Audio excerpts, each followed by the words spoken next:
slovanstve, tak sa chytám za hlavu a to by ste sa mali aj vy, pretože to nemá absolútne nič spoločné. Je to len ďalšia manipulácia, pekné reči a slova. Máme tu tvorivú spoločnosť, rôzne ďalšie spoločnosti. Pozorne vnímajte, čo hovoria. Konfrontujte si informácie v iných jazykoch, ak ovládate. A keď nie, tak počúvajte ľudí, ktorí vám to prinášajú v preklade. A konfrontujte si tie informácie, pretože tá manipulácia nás pokračuje.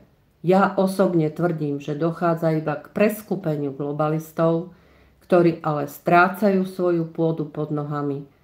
A je otázka času, kedy sa aj tam ukáže a oddelí to zrno od pliev, že kto je kto. Kto a čo je BRICS a ďalšie spoločnosti, čo sa deje v Afrike a tak ďalej. Takže nebuďme naivní a nepríjmajme hneď všetko, čo k nám prichádza. Robme si syntézu informácií a ich prienik a vyberajme si z toho to, čo nám rezonuje aj tu, aj tu. Takže vytvorila som koncept videí s názvom Veľký reset sa nekoná. Veľa ľudí to hádže do šuplíka konšpiračné teórie. Nech sa páči. Je to ďalší návod, ako si môžete pre seba vyhodnocovať informácie, ku ktorým sa bežne v médiách nedostanete.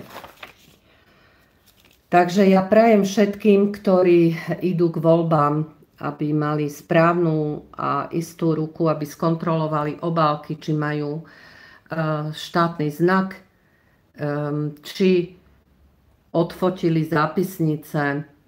Vo väčšine tých komisí by mali byť naši ľudia.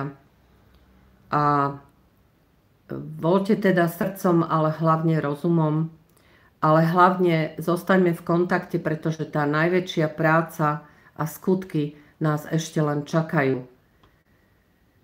Nedajme sa oklamať ani Ficovými, ani nikoho sladkými rečami, pretože už sú tu dostatočne dlho, že mohli preukázať svojim ľuďom, svojmu národu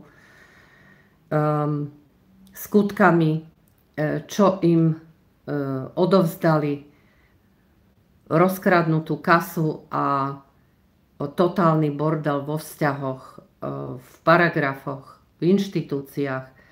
Takže seriózne vyhodnocujte to, čo sa udialo za posledné roky a nedajte sa učičíkať a rýchlo neháčte tie lístky do schránok.